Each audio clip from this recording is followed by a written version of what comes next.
Karate is something which is funny, but actual में ये funny नहीं है। कराटे जिस इंसान को नहीं आते तो उसको क्यों नहीं आते? 5 से 6 साल के बच्चे की ज़िंदगी में जो स्नोरिंग करता है, रेगुलर लाइफ में क्या असर आता है?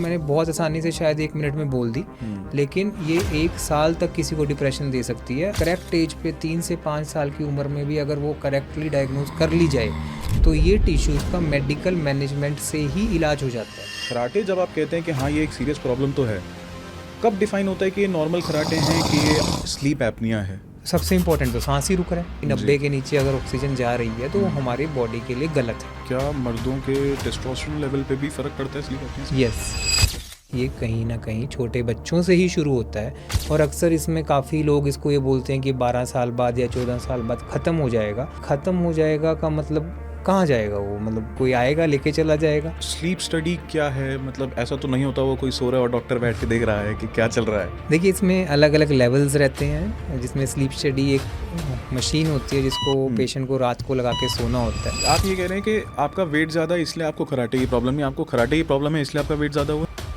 स्मोकिंग अब वही सांस के रास्ते की प्रॉब्लम है और बोलते हैं कि हम 2 डब्बी पीते हैं तो हम शौक से बताते हैं। बहुत ही कॉमन हो गया पेशेंट से बात सुनना कि सर ये तो हम नहीं कर सकते बंद। तो फिर हम भी बोलते हैं ये तो हम नहीं कर सकते ठीक। प्रॉब्लम हम सबके साथ है एज ह्यूमंस की। जब तक हमारे को पता नहीं ना कि दिक्कत क्या हो सकती है, कॉन्सिक्वेंसेस क्या होंगे, तब तक हम या तो समझते नहीं या तो डरते नहीं। हाइट ना बढ़ना, वजन नहीं बढ़ता, किडनी फेलियर तक बात चली जाती है। ओवरीज को नहीं मिलेंगे या हमारे टेस्टिस को नहीं मिलेंगे तो इवन इनफर्टिलिटी तक को ये पिच करता है। आई एम श्योर हर किसी ने इंस्टाग्राम पे वो ऐड देखा होगा कि कुछ तरह की टेप्स आती हैं जो आप ऐसे नाक पे लगाते हैं। वो सिर्फ नेजल वॉल कोलैप्स के लिए है, ठीक है, लेकिन उससे स्लीप एपनिया ठीक हो जाएगा ऐसा हो नहीं सकता।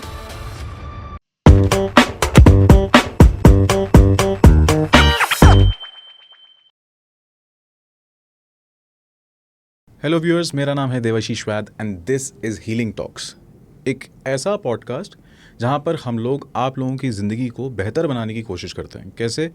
हम लोग आपको नुस्खे या फिर पुरानी कहानियां नहीं सुनाते, हम एक्सपर्ट डॉक्टर्स को बुलाते हैं जो हमारे को गाइड करते हैं कैसे हम अपनी रोज़मर्रा की ज़िंदगी को बेहतर बना सकते हैं, अपने लाइफस्टाइल को बेटर कर सकते हैं। हम लोग फैमिलीज़ में, आपस में, दोस्तों में एक चीज़ होती है जिसको बड़ा मजाक में लेते हैं। कहते हैं ये तो कराटे ही बहुत मारता है, पापा की तो आदत है जी कराटे बहुत मारते हैं, इनके दादाजी भी मारते थे, खानदानी चल रहा है। Karate is something which is funny, but actual में ये फ़नी नहीं है।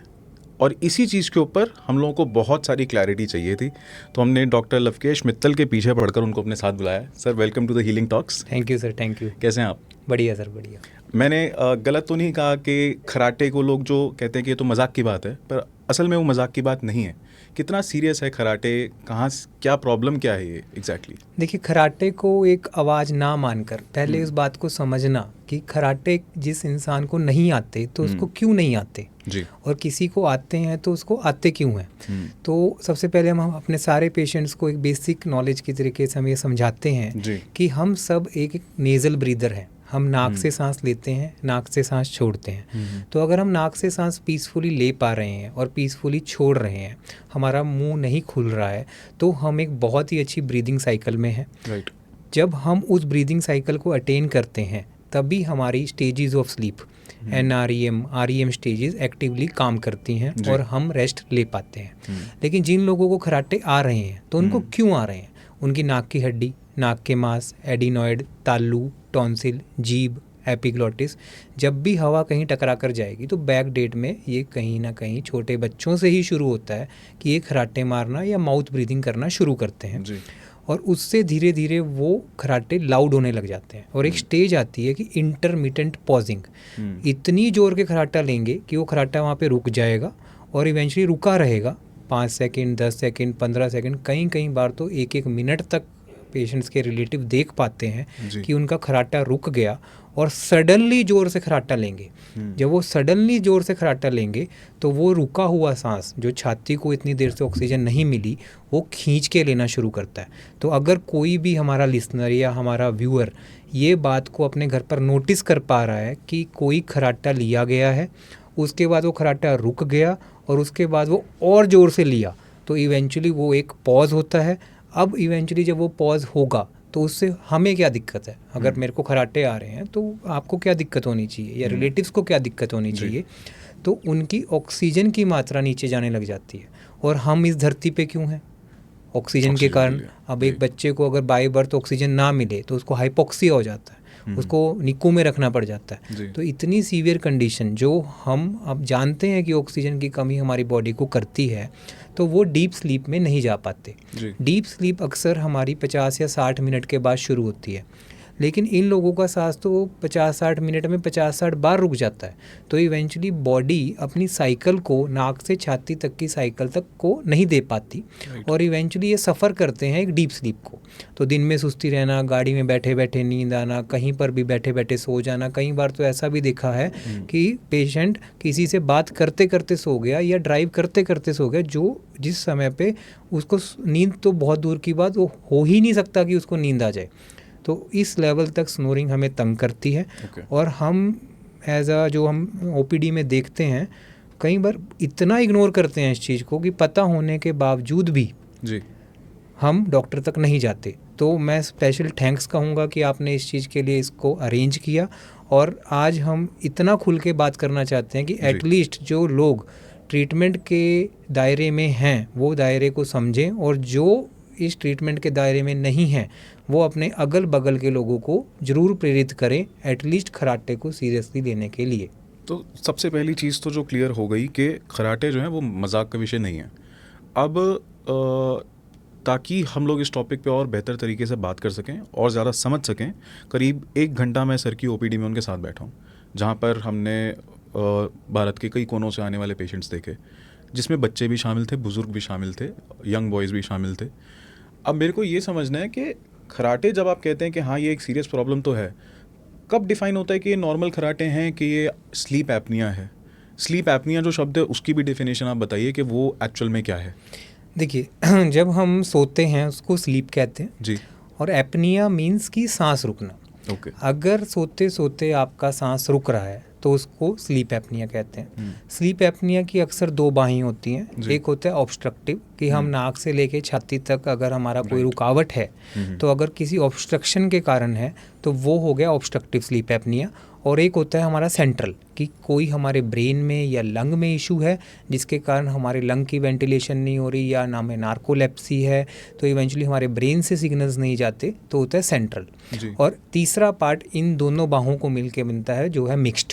तो इसको एक बड़े ही आसानी से पकड़ा जा सकता है अगर हम पेशेंट की ब्रीदिंग साइकिल को एनालाइज करें वाइल स्लीपिंग। जो कि अगर मैं किसी को देख रहा हूँ तो अगर मैं उसको कॉन्टीन्यूसली 15 मिनट भी देख लूँ तो मुझे समझ में आ जाएगा कि वो वहाँ पर उसका सांस तो नहीं रुक रहा। जैसे मैं इसको अगर मिमिक करके दिखाऊँ, वो रुक जाएगा, रुका रहेगा और ज़ोर से खराटाएगा। तो ये एक लेमैन आदमी अगर घर पर देख रहा है तो वो इसको बिल्कुल भी इग्नोर ना करे, क्योंकि वो इवेंचुअली सांस ही रुका है। जो आपने मुझसे भी क्वेश्चन पूछा कि कैसे हम डिफ़ाइन करें कि वो स्लीप एपनिया है या नॉर्मल स्नोरिंग है, तो अगर वो रेगुलर मीन्स हमेशा स्नोरिंग हो रही है, स्नोरिंग जितनी बार सो रहे हैं उतनी बार स्नोरिंग हो रही है। मैं इसको हमेशा ऐसे ही एग्जांपल में देता हूँ, हर पॉडकास्ट में एक ही एग्जांपल में देता हूँ कि मैं एक सड़क पर रोज़ जाता हूँ, उस सड़क पर एक खड्डा है, अगर मेरी गाड़ी वहाँ से जाएगी तो वहाँ पे वो खड्डा मिलेगा। करेक्ट। तो ऐसा नहीं होगा कि आज नहीं मिला, या तो मैं वहाँ गया नहीं या फिर वहाँ पे वो खड्डा ठीक हो गया। तो ठीक तो कुछ हुआ नहीं, तो मतलब कि हम गए नहीं। तो इवेंचुअली सांस जब जाएगा नहीं तभी खराटे आएंगे नहीं।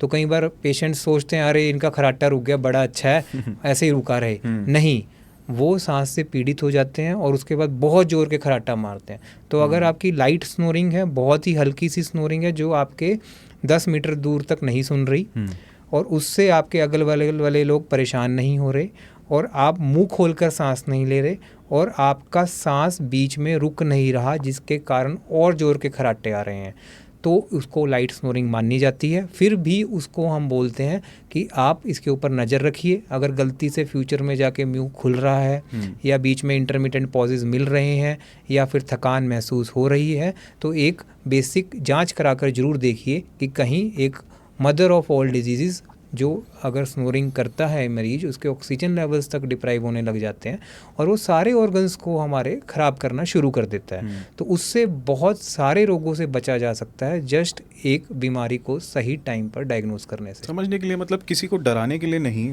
मगर अब एक प्रॉब्लम हम सबके साथ है एज ह्यूमंस कि जब तक हमारे को पता नहीं ना कि दिक्कत क्या हो सकती है, कॉन्सिक्वेंसेस क्या होंगे, तब तक हम या तो समझते नहीं या तो डरते नहीं हैं।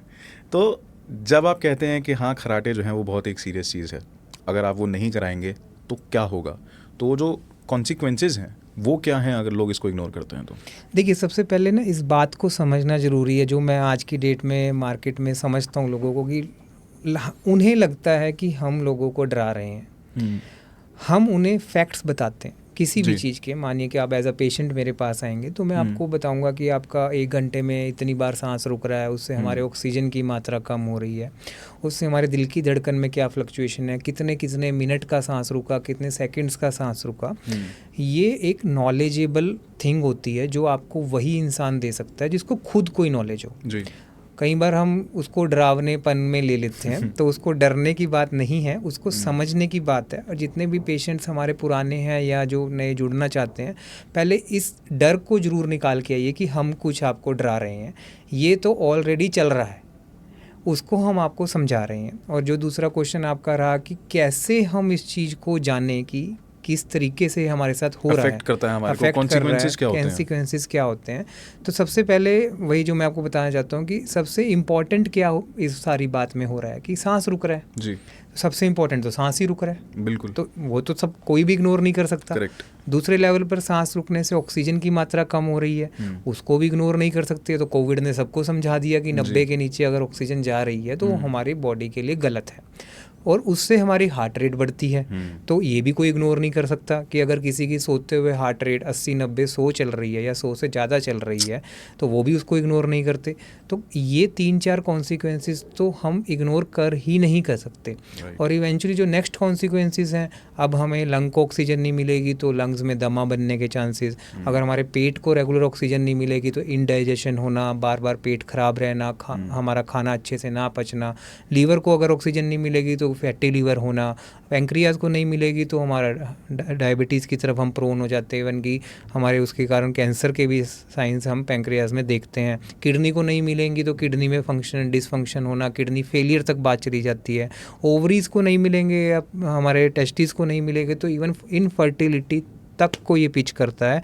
और इवेंचुअली हमारे बोन्स में अगर ऑक्सीजन प्रॉपरली नहीं मिलती तो बोन पेन रहना, इवन कि पेशेंट प्रोन हो जाता है, उनके सारे जॉइंट्स जल्दी ख़राब होने लग जाते हैं, इन्फ्लामेशन, आर्थराइटिस आने लग जाता है। तो ये एक तरीके से सारे ही ऑर्गन्स को कैप्चर कर लेता है।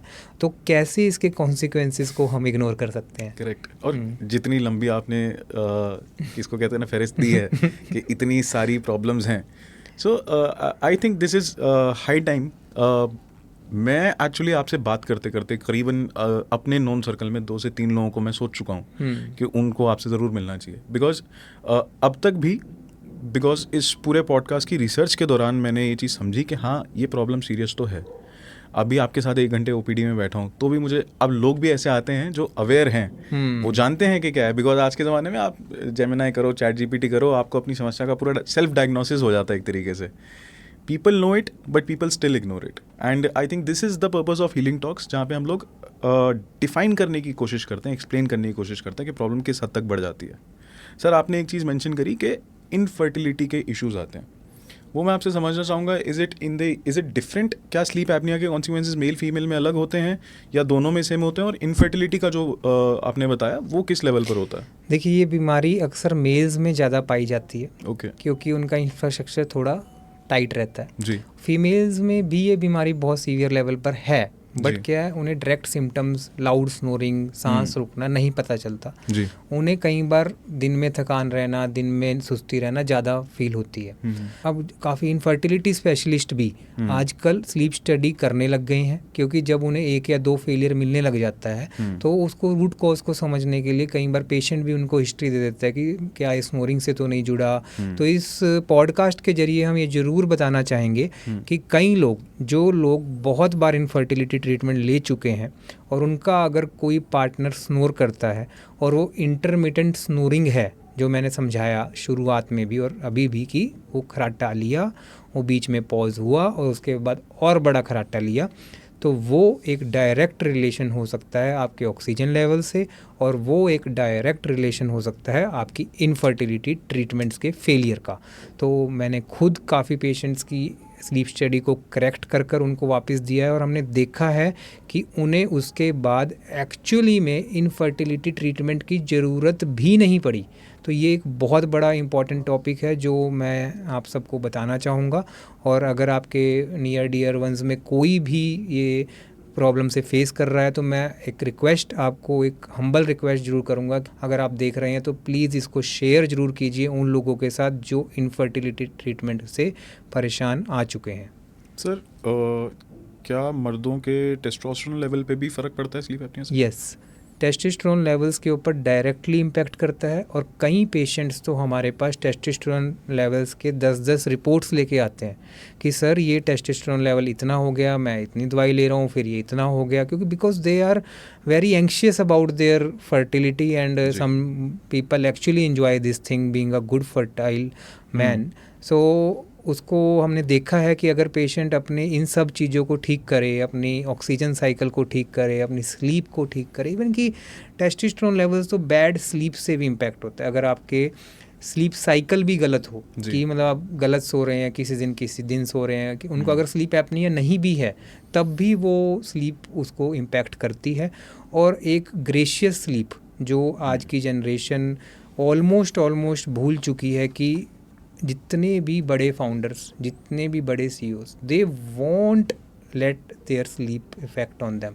कि अगर आप कितने भी, I have a very good client जो बहुत बड़े बड़े लेवल के लोग होते हैं, वो अपनी स्लीप को सेक्रीफाइस नहीं करते, और they actually make good decisions just because they have given their brain actual time, कि हाँ उन्होंने अपने ब्रेन को वो टाइम दिया उनको उस फोकस को लाने के लिए।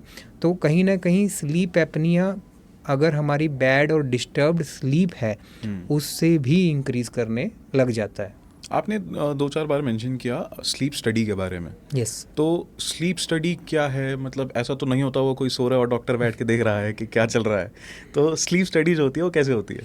देखिए, इसमें अलग अलग लेवल्स रहते हैं, जिसमें स्लीप स्टडी एक मशीन होती है जिसको पेशेंट को रात को लगा के सोना होता है। उसमें level 4, level 3, level 2, level 1 4 parameters के हिसाब से डिवाइडेड है।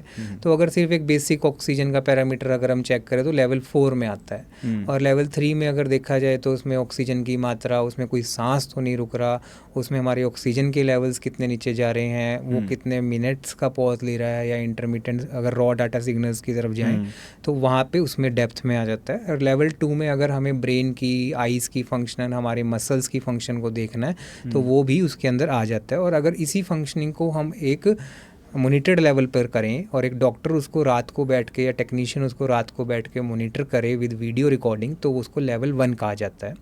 बट अगर एक बेसिक डायग्नोसिस हमें बनानी हो तो लेवल 3 इज़ वे इनफ। उसमें हमें पता चल जाता है कि 1 घंटे में कितनी बार सांस रुक रहा है और हमारे ऑक्सीजन की मात्रा कितनी नीचे जा रही है, जो कि मेन हमें होता है 90 के नीचे, और 88 के नीचे कितनी गई। 90 के नीचे इस काइंड ऑफ हम बोलते हैं कि आप हॉस्पिटल चले जाओ, और 88 के नीचे जितने भी, अगर कोई मेडिकल से या कभी वो आईसीयू में या हॉस्पिटल में कभी रहे हैं तो उन्हें पता होता है कि 89, 88 पे ऑक्सीजन जाते ही वो मॉनिटर कॉन्टिन्यूसली बीप करने लग जाता है। क्यों? क्योंकि वो आपको एक हिंट दे रहा है कि अब बॉडी को बाहर से एक्सटर्नल ऑक्सीजन की ज़रूरत है। और उसमें थर्ड हमें जो पैरामीटर दिख जाता है हार्ट रेट, जो कि सोते हुए 70-80 से ऊपर नहीं होना चाहिए, तो वहाँ पे उसको चेक किया जा सकता है। उसमें हमें ये भी पता चल जाता है कि कितने कितने सेकंड्स का या कितने कितने मिनट्स का पॉज हो रहा है। और अगर जैसे हम इन डेप्थ देखें तो उसमें सेंट्रल कॉम्पोनेंट, ऑब्स्ट्रक्टिव कॉम्पोनेंट, वो सब मिल जाता है। अगर बाई चांस उस स्टडी में सेंट्रल कॉम्पोनेंट ज़्यादा आता है तो हम उसको लेवल 2 या लेवल 1 के लिए पुश करते हैं, और अगर उसमें ऑब्स्ट्रक्टिव कंपोनेंट आता है तो उसका काम वहीं पर फिनिश हो गया है। तो एक बहुत ही नॉमिनल चार्जेस में, जो कि 4 से 5 हज़ार में ऑल ओवर इंडिया ये आराम से अवेलेबल है, और ऑलमोस्ट हर ही डॉक्टर इसको प्रिस्क्राइब कर भी सकता है जी। तो ये स्टडी ज़रूर होनी चाहिए। और आजकल तो ओरा रिंग, इवन की रेसमेट भी ओरा रिंग के साथ अब जुड़ चुका है। बैंड्स वगैरह भी आ गए हैं, बैंड्स आ गए हैं, सैमसंग वॉच है, एप्पल वॉच है। ये इजीली आपको एक हिंट तो ज़रूर ही दे देती है कि आपके ऑक्सीजन लेवल्स या हार्ट रेट लेवल्स फ्लक्चुएट हो रहे हैं कि नहीं हो रहे हैं। बट AHI स्कोर जनरली ये लोग नहीं निकालते, तो वो एक डिटेल्ड स्लीप स्टडी करवाना ज़रूरी होता है, जिससे हमें ये पता चले कि 1 घंटे में आपका कितनी बार सांस रुक रहा है। जी, आजकल बहुत सारे ऐप्स भी आ गए हैं ऐसे जिनको आप इंस्टॉल करें। कुछ पेड ऐप हैं, कुछ फ्री ऐप हैं जो आपकी पूरी स्लीप मॉनिटर करते हैं। Yes, they can give you a hint. Sleep monitor करना तो हम समझे, पर ऐसा होता है कि कुछ लोगों को मिडिल एज में, यंग एज में इस तरह के कोई स्नोरिंग इश्यूज नहीं है, but at a certain age, जिसको हम ओल्ड एज कह लें अगर एक तरीके से समझे, तो बुजुर्ग लोग होते हैं उनको खराटे की प्रॉब्लम आती है। ये ओल्ड एज से रिलेशन है कि ये बचपन से डेवलप होने वाली प्रॉब्लम है, या फिर ये बुढ़ापे में ही आती है?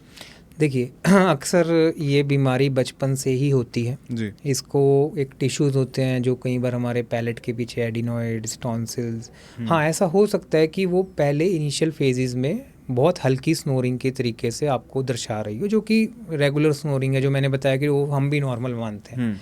तो रेगुलर स्नोरिंग होना, बार बार मुंह ना खुलना, the main culprit is mouth breathing. जब आपका नाक से लेके छाती तक का रास्ता इंटैक्ट है तो आपकी माउथ ब्रीदिंग नहीं होगी। माउथ ब्रीदिंग होगी कब? जब आपका नाक का पिछला रास्ता बंद होना शुरू होगा। अब वो बंद होना शुरू क्यों होगा?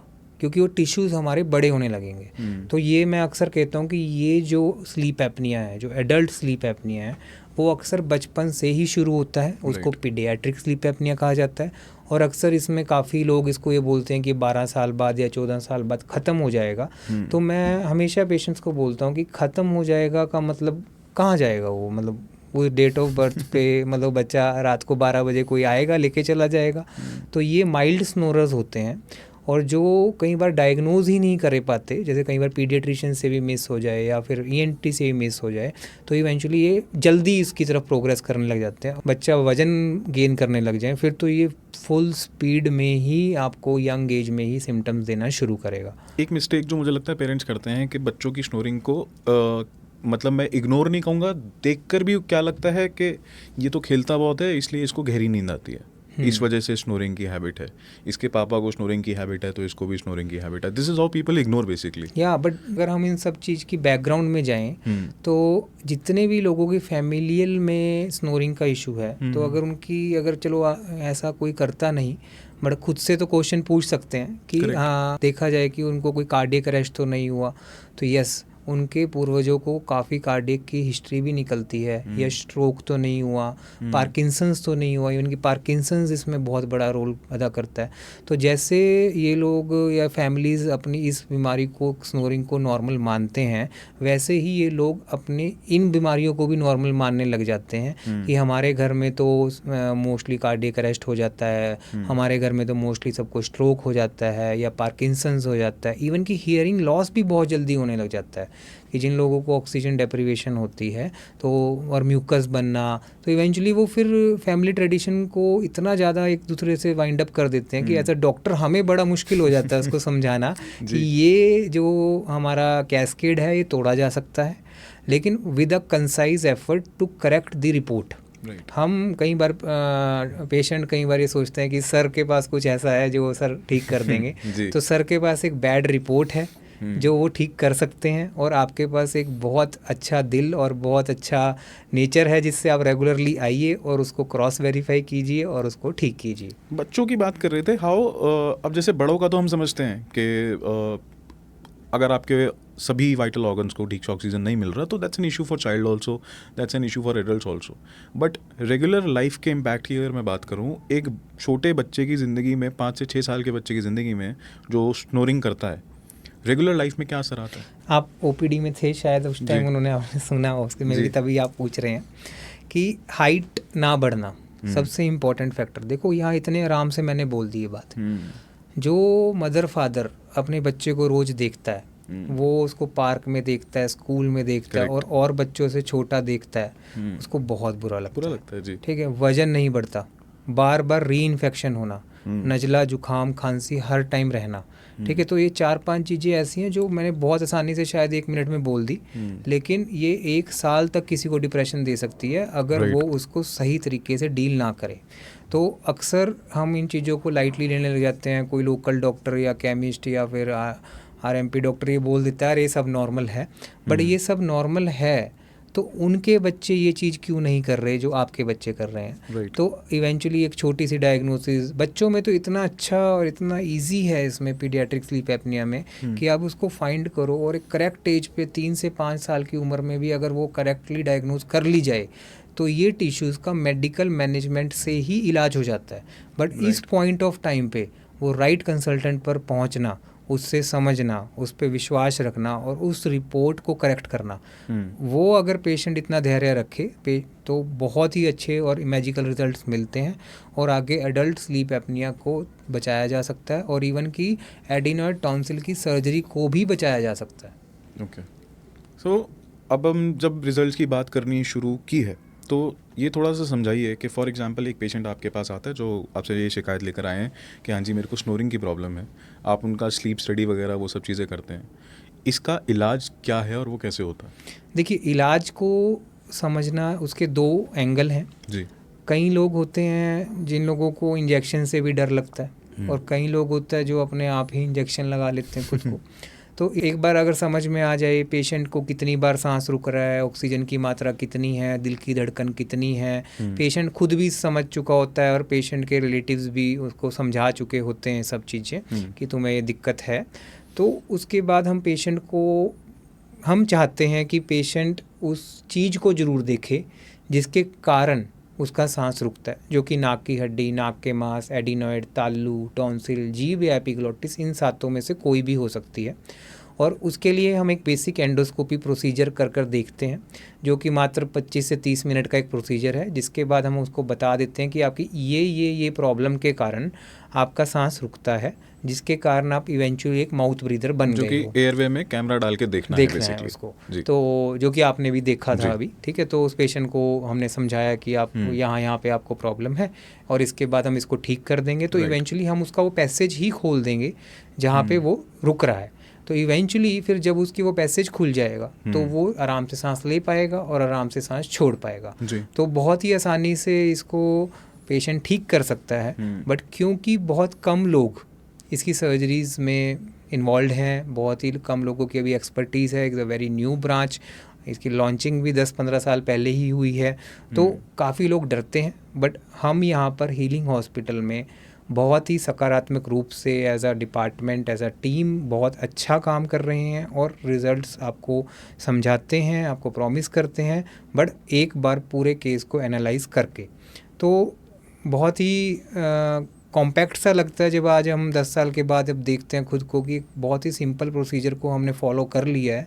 बस कुछ ऐसे लैंडमार्क्स होते हैं जहाँ पे पेशेंट कई बार हमारे पास लेट प्रेजेंट करता है। तो सर्जरी जो है आप कह रहे हैं वो पार्ट है इस चीज़ का, मगर ज़रूरी नहीं है, ऐसा है? या ज़रूरी इसको ऐसे लेके चल सकते हैं कि अगर कोई इंसान उसको सर्जरी से करेक्ट नहीं करना चाहता तो एक CPAP करके डिवाइस होती है, CPAP और BiPAP, जो हमें नाक पे या मुंह पे लगा के ऑक्सीजन को प्रोवाइड करते हैं। देखिए मैंने सब क्या समझाया, स्लीप एपनिया हुआ तो हमें क्या दिक्कत है, हमारे ऑक्सीजन की मात्रा कम हुई, बिल्कुल, तो आप बाहर से फिर ऑक्सीजन लीजिए जी। हाँ, तो इसमें यंग एज में मैं ऐसे बोलता हूँ कि चलो अगर आपको एक बार टेस्टिमनी करनी है कि हाँ आपके सारे सिम्टम्स वगैरह ठीक हो गए हैं, तो आप एक बार 3-4 महीने लगा के देख लीजिए। और अगर आप ओल्ड एज ग्रुप है, जैसे कई बार 65-70 के बाद हमें एनेस्थीसिया क्लियरेंस नहीं मिलती है, तो ऐसे केसेस में फिर उनको बोला जाता है कि आप प्लीज़ इसको अब लगा ही लो, क्योंकि सर्जरी हम नहीं कर पा रहे। बट एज अ जैसे मैं उन पेशेंट्स को जब याद करता हूँ जिन लोगों को हमने सर्जरी करी, उनकी जो खुशी हम महसूस करते हैं कि हाँ उनका सब कुछ ठीक हो गया जी। उनको, कईयों को तो BP होता है वो रिवर्स हो गया, शुगर होती है वो रिवर्स हो गई, चेहरे पे कालापन होता है वो गोरे हो गए। और पेशेंट इतने स्माइलिंगली हमारे पास जब आता है पोस्ट ऑपरेटिवली सर्जरी के बाद, तो उसको CPAP देने में तो हमें उतनी खुशी नहीं होती। करेक्ट। बट यस, अगर आप उसको चूज़ करते हैं तो हम उसको ये ज़रूर बोलते हैं कि फिर आप इसको हटाने के पीछे मत पड़िए। ये एक मतलब कि लाठी है जो आपको सपोर्ट कर रही है, but it is not a treatment. कई बार ऐसा बोल के पेशेंट को बोल दिया जाता है कि इस मशीन से ठीक हो जाएंगे, तो मशीन को तो मैं हमेशा बोलता हूँ कि ये तो आपके रूम की ऑक्सीजन को आपको दे रहा है, तो ये ऑक्सीजन देने से कैसे ठीक हुआ?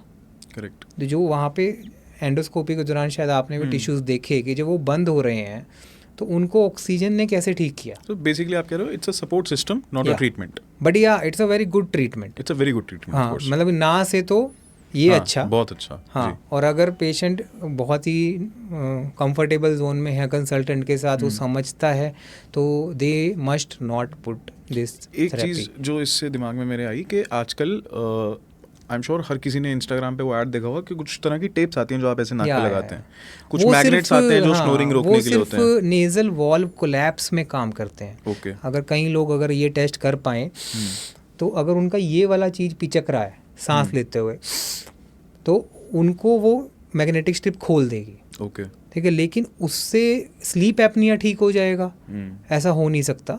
वो सिर्फ नेजल वॉल कोलैप्स के लिए है, और उसको बहुत ही मतलब लोग अब जिसको स्लीप एपनिया डायग्नोज हो जाता है वो बेचारा ये भी ट्राई करके देखता है, बिकॉज उसको लगता है क्या पता इससे हो जाए। तो नेजल वॉल कोलैप्स का ट्रीटमेंट है वो कोई हमारी नाक की हड्डी ठीक नहीं करेगा, वो कोई हमारे एडिनॉइड्स ठीक नहीं करेगा, वो हमारे कोई टॉन्सिल्स ठीक नहीं करेंगे। हाँ, तो बट ये टेस्टिंग आप घर पे भी कर सकते हो कि अगर आप सांस ले रहे हो और वो अंदर की तरफ पिचक रहा है, देन आपके लिए वो मैग्नेटिक फ्लो स्ट्रिप्स काम करेंगी। कुछ लोग उसको वर्कआउट के टाइम पे भी पहन रहे हैं, तो क्या वो ठीक वो है? आजकल जैसे कि एक कॉर्पोरेट में मीट में था, तो उन्होंने यही बताया कि कोई भी चीज़ को अगर आपको सेल आउट करना है तो उसका ऑरा बनाइए। तो वो एक इन्फ्लुएंसर्स के थ्रू ऑरा बनाने और मतलब उनको एक अच्छी एक्टिविटी के तौर पे दिखाना कि ये तो एक बहुत लग्जरी का पार्ट है। तो I don't think that is a right thing कि मैग्नेट्स जनरली हमारी बॉडी के आसपास, जहाँ पर आइज़ के आसपास लगाना, जो रेगुलर आपकी मैग्नेटिक एनर्जी से आइज़ पे भी अगर लॉन्गर टर्म पे इम्पैक्ट देखा जाए, क्योंकि एक नई चीज़ आई है और अभी इसके ऊपर कोई स्टडी नहीं है, कोई इसको अभी इवन की कोई मेडिकल प्रैक्टिशनर तक इसको सब्सक्राइब नहीं कर रहा है या फिर उनको बोल रहा है कि आप ये लगाओ। ये सब एक ऑनलाइन डिजिटलाइजेशन है, आजकल लगा रहे हैं लोग। टेम्पल इसको कहते हैं। यस। तो वो क्या है वो? अभी तो उसका तो लॉन्च इन भी शायद हुआ है कि नहीं हुआ है मुझे नहीं पता, बट वही है कि कोई भी चीज़ आएगी हम और वो मार्केट में टिकी रहेगी, उसके बाद ही उसके रिजल्ट्स पर कमेंट करना। मिनिमम 5 इयर्स वो लोग उस पर एक्सपेरिमेंट करें, उसके गुड्स पता चलें, उनके बैड्स पता चलें। बट एज अ स्पेशलिस्ट जब हम डिग्री करते हैं, हम जानते हैं, तो वो हम बुक्स से जानते हैं। बुक्स में किसी भी चीज़ को आने में 15 से 20 साल लग जाते हैं। तो हम मेडिकली प्रूवन बातें ज़रूर कर सकते हैं, मे भी इन चीज़ों से फ़र्क पड़ रहा हो, बट वो कब तक बुक्स में पहुँचेंगी और कब तक हम उस पर रियलिटी में काम कर पाएंगे। तो उसमें कोई भी अगर स्क्रैप गोड बनना चाहता है अगर, तो उसके लिए हम कभी मना नहीं करते। अगर उसको बेनिफिट होता है तो हम उनके डॉक्यूमेंटेशन के लिए उनको ज़रूर बोलते हैं, और अगर उनको बेनिफिट नहीं होता तो भी बोलते हैं। सर, गुड्स और बैड्स की आपने बात करी, रेगुलर लाइफस्टाइल में क्या ऐसी मिस्टेक्स हैं जो लोग करते हैं जिसकी वजह से स्लीप एपनिया या ट्रिगर होता है या बढ़ता है? Very bad diet.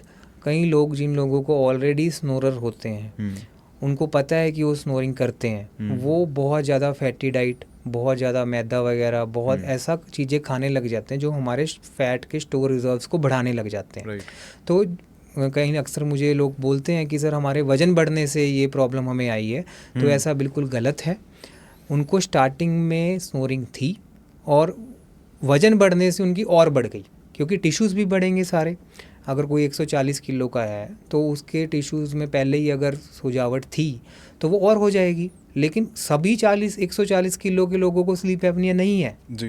तो इस बात को समझना ज़रूरी है कि कई बार हम अपने वजन से जोड़ लेते हैं। आप ये कह रहे हैं कि आपका वेट ज़्यादा है इसलिए आपको खराटे की प्रॉब्लम नहीं, आपको खराटे की प्रॉब्लम है इसलिए आपका वेट ज़्यादा हुआ है? यस। अगर आपके खराटे हैं और आपने सही टाइम पे उसको डायग्नोज नहीं किया, उससे हमारे ऑक्सीजन की मात्रा कम होने लग जाएगी। जब ऑक्सीजन की मात्रा कम होगी तो हमारी हंगर बाउट्स इंक्रीज होने लगेंगे, कार्बोहाइड्रेट लर्चिंग इंक्रीज होने लगेगी। हमारा बॉडी हमें एक स्टोर हाउस की तरह करेगा कि जितने भी वाइटल ऑर्गन्स हैं उन्हें जब ऑक्सीजन की प्राप्ति नहीं होगी तो उन्हें ऐसा लगेगा कि हम अपना ही स्टोर हाउस इंक्रीज कर लेते हैं, तो जिससे वो अपनी बॉडी को कार्बोहाइड्रेट फीड करना शुरू करता है और इवेंचुअली उनका वजन तेज़ी से बढ़ने लग जाता है, क्योंकि उन्हें स्टोर हाउस की आदत पड़ जाती है। अब किसी का रात को 90 के नीचे 70% है, तो वो तो 30% ही अपनी बॉडी को ऑक्सीजन दे पाया, तो उसी हिसाब से मानो किसी का 100% है, किसी का 30% है, किसी का 70% है, तो इवेंचुअली वैसे वैसे उसके हंगर बाउट्स उसको फॉलो करते हैं और वैसे वैसे उनको ज़्यादा वजन बढ़ने लग जाता है। और जैसे जैसे वजन बढ़ेगा तो ये डिजीज़ और बढ़ने लगे, मतलब इज अ कैस्केड कि वो पहले ये होगा, फिर उसके बाद वो होगा, उसके बाद दोनों होंगे। सो डाइट तो मैं खैर समझता हूँ कि हाँ एक मेजर फैक्टर होता है हमारे ओवरऑल हेल्थ में भी। उसके अलावा क्या चीज़ें हैं जो लोग करते हैं जो अफेक्ट करती हैं? Smoking, alcohol.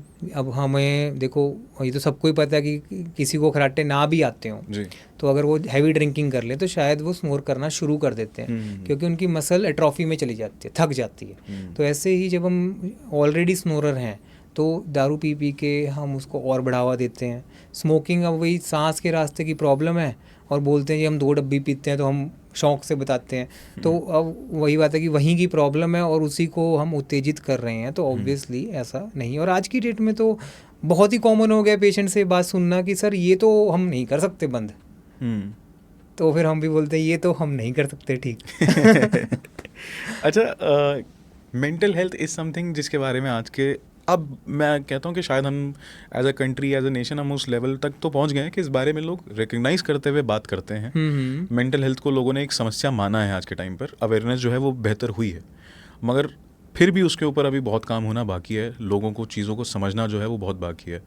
क्या स्लीप एपनिया की वजह से हमारी मेंटल हेल्थ पे भी इफेक्ट पड़ता है? ये तो इसमें मैं बोलूँगा 100%। अगर कोई भी इंसान स्लीप एपनिया से ग्रसित है जी, और वो सुबह उठकर 1-1.5 घंटे तक फ्रेशनेस ही नहीं फील कर पा रहा, आप इमेजिन योर सेल्फ एक दिन, you will get irritated, right, ठीक है। Then you have to drive car and you are sleeping, you will get damn irritated, right. आप उसको पर्सनली जाके समझिए। कई बार इंसान बोल नहीं पाता, कई बार वो हमारे से भी इरिटेटेड आके बात करता है। मैं कभी भी उसके ऊपर गुस्सा नहीं करता। शायद आज आपने देखा होगा जी कि मुझे लगता है कि ये लोग पहले ही बहुत पीड़ित हैं जी, ये इरिटेटेड है, और जब वो इरिटेशन आएगी तो वो अगल बगल में ही निकलेगी, वाइफ पे ही निकलेगी, बच्चों पे ही निकलेगी, मदर फादर पे ही निकलेगी। तो इवेंचुअली ऑब्वियसली एक मेंटल कंसर्न बन जाता है। कई बार तो वो आइडेंटिफाई भी नहीं कर पाते कि भैया ये तो इसके कारण हो रहा है। यहाँ पे मैंने लिख रखा है कि ये अल्जाइमर से भी कनेक्ट करता है। तो क्या मेंटल हेल्थ से जुड़ी हुई बीमारियाँ जो हैं, कौन कौन सी बीमारियाँ हो सकती हैं? देखिए, अल्जाइमर्स, पार्किंसंस, ये डायरेक्टली रिलेटेड हैं हमारी ओवर थिंकिंग से। ये तो आपने पढ़ाई होगा, है ना।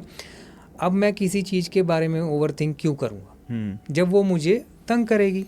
मैं आपके बारे में या आप मेरे बारे में तब क्यों सोचोगे कि या तो मुझे आपसे कोई काम कराना है या फिर आप मुझे तंग कर रहे हो जी।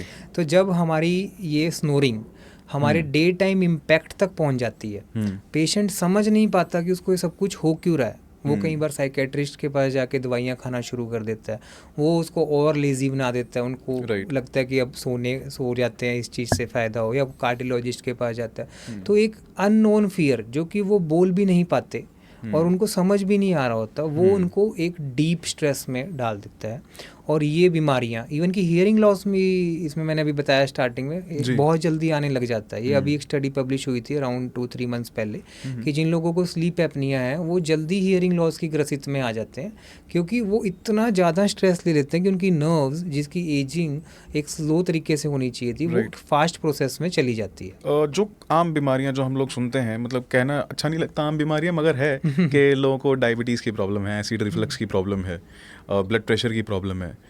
स्लीप एपनिया की वजह से ये बीमारियां किस हद तक ट्रिगर होती हैं?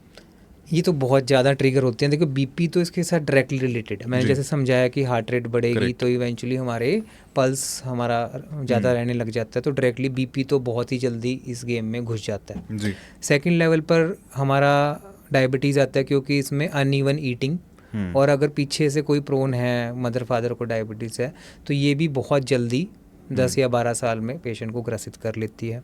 इनडाइजेशन क्यों होता है? क्योंकि इनको थोड़ा बहुत गले में खराश रहना, गले में बलगम, क्योंकि इतनी ज़ोर ज़ोर से जब सांस देते हैं तो ग्लैंड्स ओवर सिक्रीटरी फेज में चली जाती हैं, म्यूकोइड सिक्रीशंस हमारे बनने लग जाते हैं। और जो हमारा एक नेचुरल मैकेनिज़्म होता है कि हमारा थूक फ्री फ्लोइंग मूवमेंट में पेट में जाके हमारे एसिड को शांत करता है। थूक इज़ बेसिक एंड जो हमारा एसिड इज़ एसिडिक, है ना, तो वो ये फंक्शनिंग मिस कर देता है। और इवेंचुअली हमारे पेट में गैस्ट्रिक रहना, एसिडिटी रहना, इवन कि हमेशा लगता रहता है कि छाती में छोटा मोटा दर्द हो रहा है, या फिर खाना अच्छे से डाइजेस्ट नहीं हो रहा, मतलब वो उस सैटाइटी की फीलिंग को नहीं ले पाते जो हम अक्सर खाना खाने के बाद एक इंजॉयमेंट वाले फेज़ को इंजॉय करें। जब हम कहते हैं कि जब ये कोई सो रहा होता है तो इनकी जो जीभ है वो पीछे लटक जाती है, ये चीज़ आपने मेरे को ओपीडी में भी जब आप अपने पेशेंट्स के साथ बात कर रहे थे आपने बोला कि जीभ पीछे जाती है।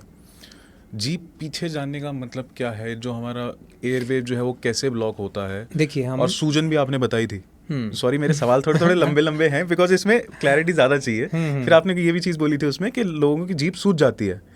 छोटे बच्चे का आपने एग्जाम्पल लेके बोलते हो सकता है इसकी जीभ हमारी जीभ से भी मोटी हो।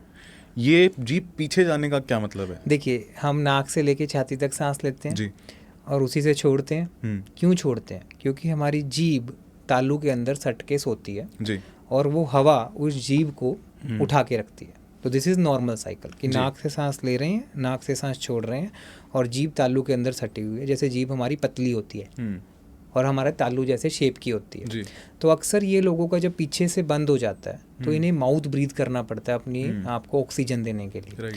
तो वो हमारे पास एक एक्सेसरी फीचर है जो 5 से 10 दिन के लिए शरीर में बनाया था कि कभी चोट लग जाए या कुछ हो जाए तो हम माउथ ब्रीथ कर पाएँ। बट ये एक रेगुलर माउथ ब्रीदर बन जाते हैं तो मुंह खुलते ही तालू तो चला गया ऊपर और जो जीभ अब तालू के अंदर सटके ना सोने की जगह उसकी वजन के कारण पीछे गिरना शुरू हो जाती है। तो इन लोगों की जीभ ट्रायंगुलर ना होकर, हमारा तालू कैसा है? ट्रायंगल। तो हमारी जीभ कैसी होनी चाहिए? ट्रायंगल। जी, तो इनकी जीभ मोटी होने लग जाती है गले की तरह। गला कैसा है? चौड़ा। तो मैं अक्सर इन पेशेंट्स की जीभ निकलवा कर देखता हूँ और मैं तभी समझ जाता हूँ कि इनको कितने लेवल की डिजीज़ है।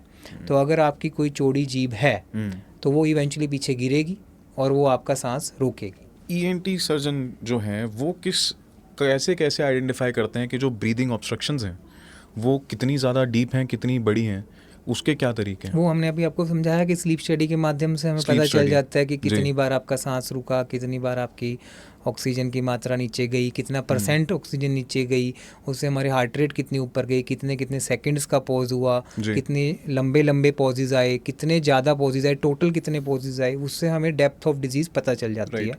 लोएस्ट ऑक्सीजन कितनी गई, कई बार तो हमने देखा लोएस्ट ऑक्सीजन 40, 36 तक चली जाती है। अगर कोई वहाँ पे सीनियर टू सीनियर एनेस्थेटिस्ट भी खड़ा हो, जो क्रिटिकल केयर का हेड भी हो, वो भी डर जाए जी, इस लेवल तक हम ऑक्सीजन देखते हैं।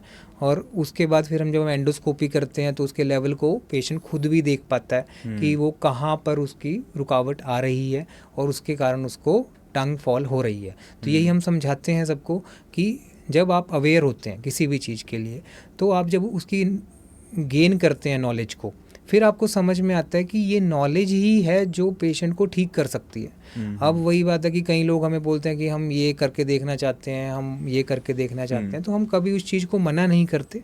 हम ना कभी उस पेशेंट से पहले मिले थे और शायद 2-3 दिन बाद हम भी उस पेशेंट को भूल चुके होंगे। तो इस चीज़ को दिल पे मत लीजिए कि ये सिर्फ ओपिनियन जो दिया है हमने आपको सिर्फ आपके लिए दिया है, ये आपको एक बीमारी है, उसको आपको सिर्फ समझाया जा रहा है। आप उसको उसके फैक्ट्स को समझिए, आप उसको जानिए, आप फैक्ट्स की बात कीजिए हमसे। और कई बार जैसे पेशेंट हमें बोलता है सर डॉक्टर साहब कुछ तो होगा ना तो ऐसा कुछ नहीं है। अगर वो कुछ है तो प्लीज़ आप हमें भी आके उसको बताइए कि हाँ इसको हम और भी कोई तरीक़ों से ठीक कर सकते हैं। तो इस पॉइंट ऑफ टाइम पे मेडिकल मैनेजमेंट में सीपैप थेरेपी, बाईपैप थेरेपी है जो कि हम ज़्यादा पुश नहीं करते but is a very good standard treatment. अगर कोई इरेडिकेशन की तरफ नहीं जाना चाहता तो वो तो पक्का यूज़ कीजिए। और या फिर कई बार पेशेंट हमारे पास काफ़ी लेट आ जाता है, उसके ऑक्सीजन लेवल्स इतने नीचे होते हैं कि उसको हम ठीक नहीं कर सकते। अब 36 पे कोई आ रहा है, अब प्रैक्टिकली मैं आपसे पूछूं कि आपके घर पे मैं आ जाऊं 36 ऑक्सीजन लेके, तो क्या मुझे आप एज अ गेस्ट बिठाओगे? तो आप डॉक्टर से कैसे एक्सपेक्ट करते हैं? तो इतनी भी लेट मत आइए कि हम उसको ना ले पाएँ केस को। फिर ऐसे केसेस में 6 महीने से 1 साल लेके उसको स्टेबल किया जाता है और फिर उसको ठीक किया जाता है।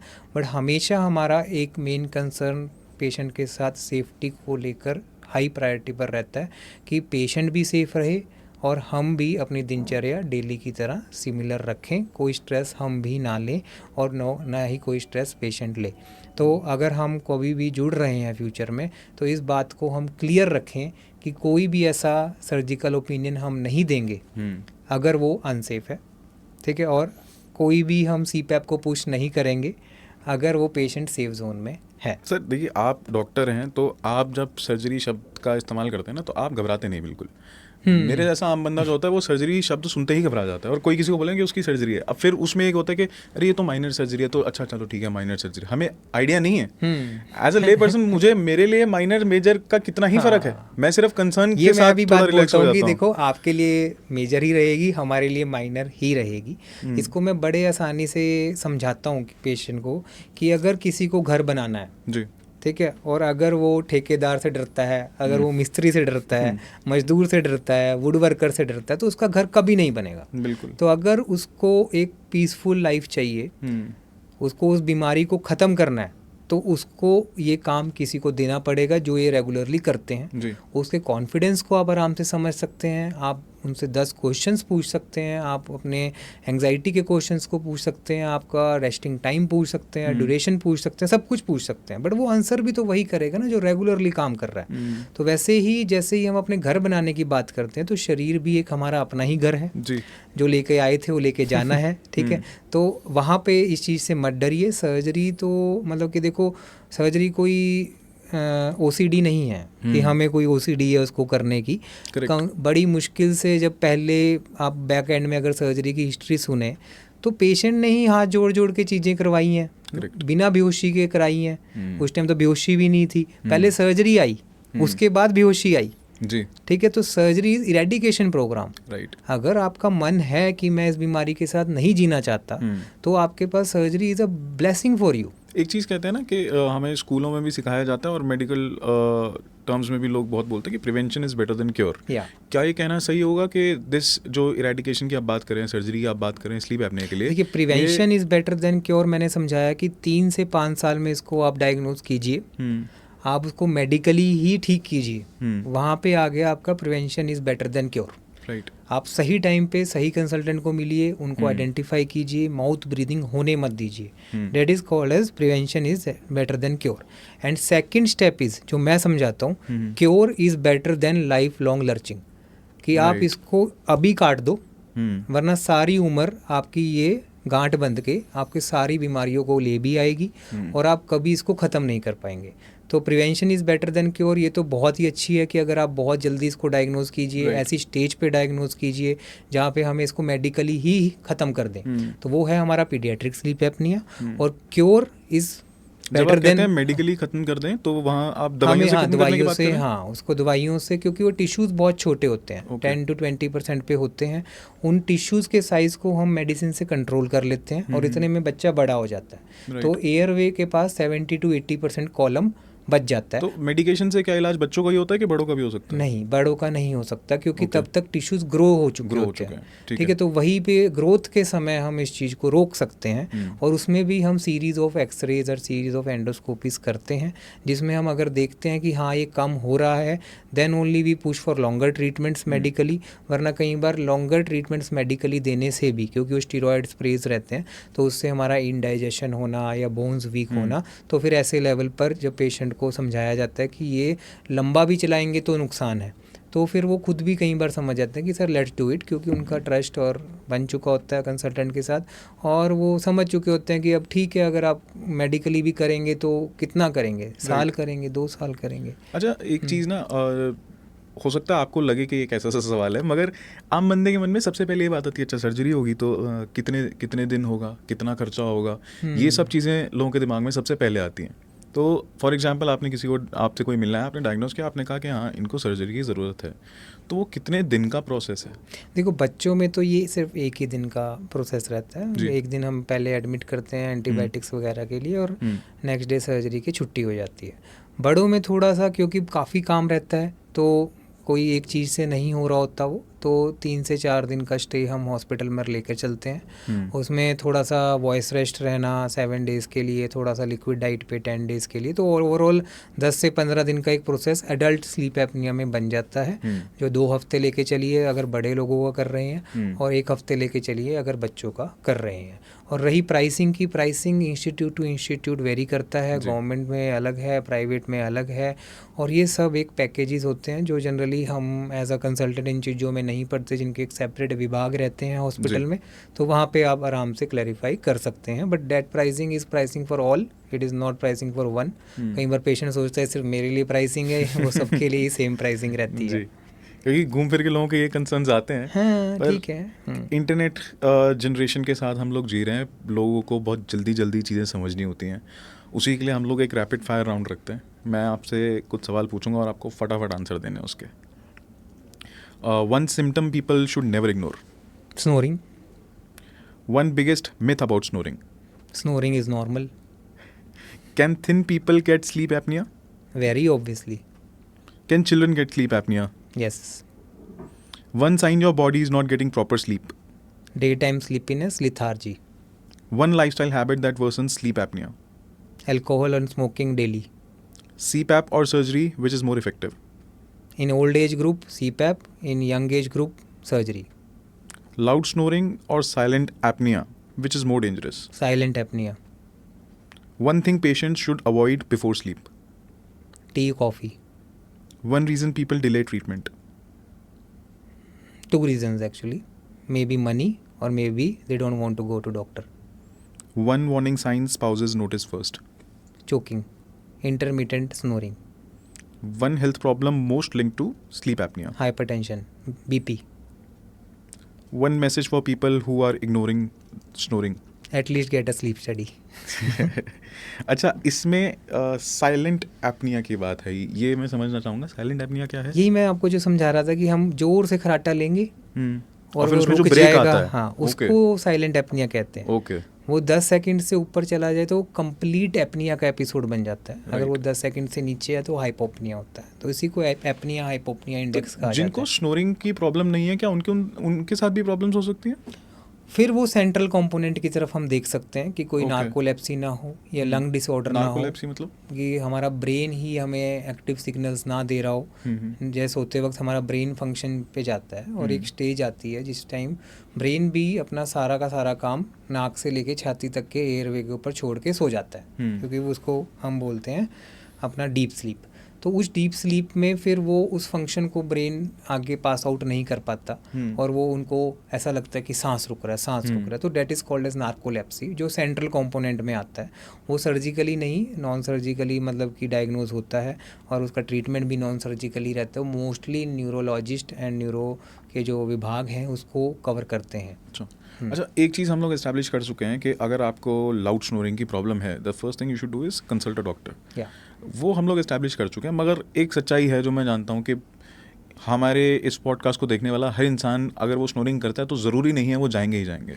लोग खुद चीज़ों को मैनेज करना चाहते हैं, उसमें कुछ बुराइयां भी हैं, मगर एक तरीके से मैं उसको सही भी मानता हूँ कि हाँ, लोग अपने हेल्थ को लेकर खुद भी कुछ चीज़ें करना चाहते हैं। अब ऑफ कोर्स अपनी सर्जरी तो कर नहीं सकते, खुद अपनी मर्जी से दवाई नहीं ले सकते, मगर to manage your daily snoring क्या कर सकते हैं लोग?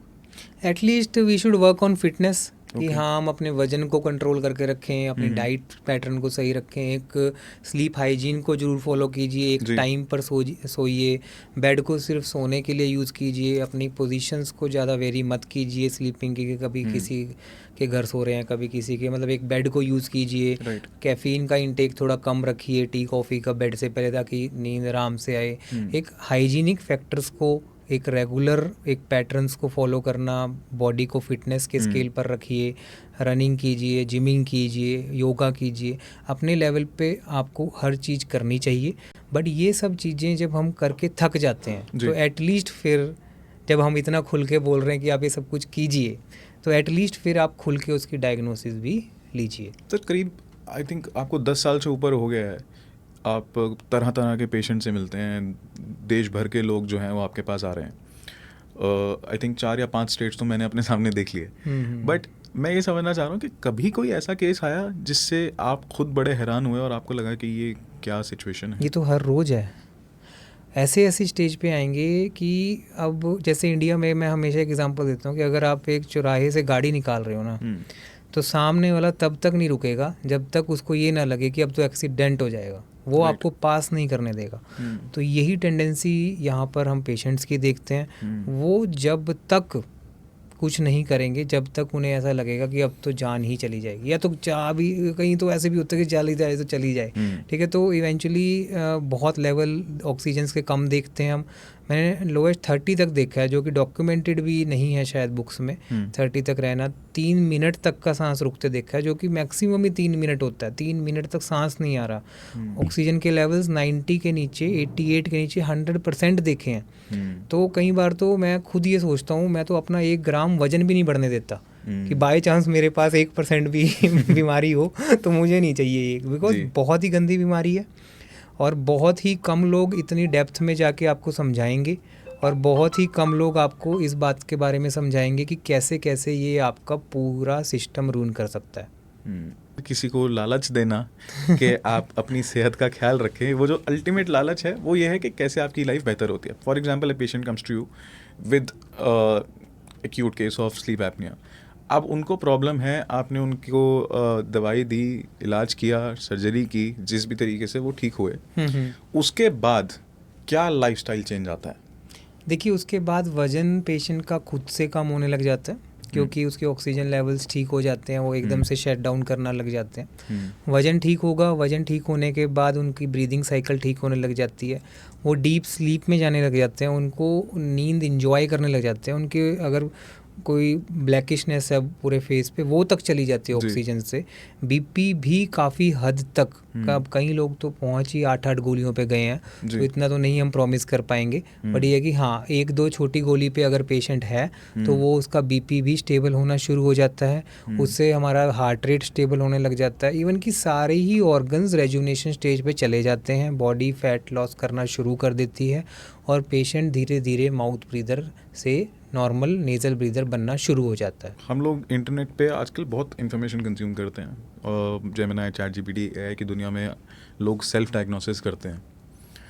एक बेसिक सी चीज़ है कि वो अपने आप में एक डेंजरस चीज़ है। आप खुद को डायग्नोज नहीं कर सकते अनलेस एंड अनटिल आप एक मेडिकल एक्सपर्ट हो।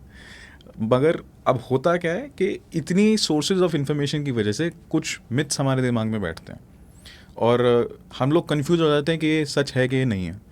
एंड बिकॉज मेरे को लगता है एक कोर ऑफ हीलिंग टॉक्स जो है वो यही है, लोगों को समझाना कि आपके साथ जो सिचुएशंस हैं, वो जो भी आपके दिमाग में एक कंसेप्शन है अबाउट एनीथिंग, कि वो सही है कि वो गलत है, जिसकी वजह से हम लोग ये मिथ वर्सेस फैक्ट नाम का एक राउंड रखते हैं। मैं यहाँ पे एक सेंटेंस बोलूँगा, आपको बताना है कि ये मिथ है कि ये फैक्ट है। Snoring is always normal. Myth. Only overweight people get sleep apnoea. Myth. Children snoring is harmless. Myth. CPAP is the only treatment available. Myth. Sleep apnea increases heart attack, stroke risk. Fact. Thin and young people cannot have sleep apnea. Myth. Sleep apnea only affects sleep quality. Myth. Poor sleep can affect mental health. Fact. Women rarely get sleep apnea. Myth. Snoring means deep sleep. Myth. Sleeping pills improve sleep apnea. Myth. Children automatically outgrow snoring. Myth. Sleep apnea treatment can dramatically improve quality of life. Fact. ये तो absolute fact है। मुझे लगता है हम लोगों ने आज जितनी चीज़ें डिस्कस करी हैं उसमें एक रेगुलर लाइफस्टाइल इशू, एंड मुझे लगता है कि स्लीप एपनिया समथिंग जिसके बारे में लोगों को और बात करनी चाहिए। ये मैं हमेशा अपने पेशेंट को एक बात ये ज़रूर बोलता हूँ कि स्लीप एपनिया सिर्फ आपकी प्रॉब्लम नहीं है जी। अगर किसी को शुगर है वो शायद आपकी प्रॉब्लम हो, ये पूरे फैमिली की प्रॉब्लम बन जाती है। राइट। उन्हें यहाँ तक शर्म आने लग जाती है कि कहाँ जाएंगे, वो क्या बोलेंगे, इतनी ज़ोर ज़ोर के खराटे मारते हैं और सारा दिन सुस्ती में कई बार बैठे बैठे सो जाते हैं। मैं तो ऐसी ऐसी स्टोरी सुनी है कि शादी में फंक्शन चल रहा है और पीछे सो गए। जी। आप सोचो कितनी ज़्यादा उस चीज़ के लिए शेम फील करती है पूरी फैमिली। वाइफ बेचारी डरी रहती है कि रात को पता नहीं आज क्या हो जाएगा, कई बार तो मुक्के मार मार के उठाना पड़ता है, सांस रुक जाता है। ये सब ये लोग देख रहे हैं फिर भी क्यों, आई डोंट नो, मैं समझ नहीं पाता कि क्यों इसको इग्नोर किया जाता है। Right. जब सामने ही चोर आके बोल रहा है कि मैं चोरी करने वाला हूँ, अब तो उसको पकड़ो। करेक्ट। तो एटलीस्ट हम इस पॉडकास्ट के जरिए, मैं किसी भी इवेंट के जरिए ये ज़रूर बोलना चाहता हूँ कि डॉक्टर सिर्फ मैं नहीं हूँ। मे बी मैं एक अच्छा ह्यूमन हूँ जो आपके साथ जुड़ के आपको अच्छे से समझा के अच्छा काम करके दूँ, लेकिन आप एटलीस्ट जाके उसको डायग्नोज तो कीजिए। और जैसे अभी आपने बोला एआई के ज़माने में आप डायग्नोज, मैं तो कहता हूँ बहुत अच्छा हो गया। एटलीस्ट वो 4 सिम्टम डालेंगे, एटलीस्ट उनको कुछ तो, उन्हें तो लगेगा ना कि चैट जीपीटी को कुछ नहीं मिल रहा। राइट। ठीक है, चाहे उसकी सब्सक्रिप्शन ले रहे हैं, चाहे जो मर्जी कर रहे हैं, एटलीस्ट वो उसके प्रोज एंड कॉन्स उसको एज अ ह्यूमैनिटेरियन ग्राउंड्स पे उसको फ्रेंड की तरह समझाएगा तो। और मुझे ऐसा लगता है कि ये बीमारी की अवेयरनेस के लिए जितना ज़्यादा एआई आगे आएगा उतनी ही जल्दी ये, जैसे स्मार्ट वॉचेस, ये वो जितनी भी चीज़ें आएंगी उतनी ही जल्दी ये बीमारी को पकड़ा जाएगा। और मैं खुद अपने आप को जब बूढ़ा होकर देखता हूँ तो मुझे एटलीस्ट ये समझने में आता है कि मैं इतनी एटलीस्ट अवेयरनेस कर दूँ कि हाँ, अब ये डायग्नोज हर डॉक्टर और हर पेशेंट कर पा रहा है जी। और मैं कभी भी इस चीज़ को पुश नहीं करता कि आप सिर्फ हमसे ही मिलिए, आप हमारे पास ही आइए, तो मैं पूरी दुनिया को नहीं ठीक कर सकता, that is a practical thing. तो हाँ, आप एटलीस्ट अपनी सिम्टम्स को देखिए, अगर कोई भी आपको डेंजर साइन जो हमने एक्सप्लेन किया वो आपको मिल रहा है, आप उसकी एक बार डायग्नोसिस के लिए एक जांच जरूर कराइए और जांच आने के बाद फिर उस जांच को ठीक करने का प्रण लीजिए। बिल्कुल। तो एक बहुत ही सिंपल तरीके से 1+1 अगर चलें तो 11 नहीं 111 का रिजल्ट मिलता है। देखिए, हम लोग ना अक्सर कहते हैं कि इंसान जो कमाई करता है वो खाने और सुकून से सोने के लिए करता है, एंड कोई एक ऐसी चीज़ जो आपकी नींद की दिक्कत है, जिसकी वजह से आप ठीक से सो नहीं पा रहे हैं, वो आपको overall in many ways impact कर रही है। जितना हमने आज तक पढ़ा था, जितना मैंने इस पॉडकास्ट की रिसर्च के लिए पढ़ा, वो प्रैक्टिकली सर ने आज मुझे दिखाया भी है और आज हमने इस पूरे एपिसोड में उसको कवर भी किया है। एक चीज़ जो बड़ी क्लियरली एस्टैब्लिश्ड है कि अगर आप स्लीप एपनिया का इलाज नहीं कराते हैं, वो और 10 बीमारियों को जन्म देता है। अगर आप अपनी ओवरऑल हेल्थ को बेहतर करना चाहते हैं तो, और स्नोरिंग एक ऐसी प्रॉब्लम आपको है, तो ज़रूर आपको डायग्नोसिस करवाना चाहिए। हीलिंग टॉक्स का पर्पस सिर्फ और सिर्फ इतना है कि हम आपको एक रियलिटी चेक देते हैं, हम आपको बताते हैं कि आपको अपनी हेल्थ को बेहतर कैसे करना है, कैसे आप इम्प्रूव कर सकते हो अपनी ओवरऑल हेल्थ को, अपने लाइफस्टाइल को, विद फैक्ट्स नॉट मिथ्स। और हम लोग कोई नुस्खे कभी नहीं बताते हैं। आज का एपिसोड आपको कैसा लगा कमेंट्स में ज़रूर बताना। डॉक्टर साहब, thank you so much for being with us. आज आपने बहुत सारी चीज़ें बहुत आसानी से, बहुत सिंपल शब्दों में समझाई हैं। Thank you sir. चैनल को ज़रूर सब्सक्राइब कीजिए। अगर आपको हमारी कोई बात गलत लगे तो कमेंट्स में ज़रूर बताओ। We will try and make sure कि हम लोग, अगर हमने कोई गलती करी है तो हम उसको एक्सेप्ट करेंगे और उसके बारे में ठीक से दोबारा फिर से बात करेंगे। किस तरह के डॉक्टर्स और किस तरह के टॉपिक्स के ऊपर आप हमारा पॉडकास्ट देखना चाहते हैं, उसके बारे में भी ज़रूर कमेंट कीजिएगा and subscribe to our channel. Thank you so much.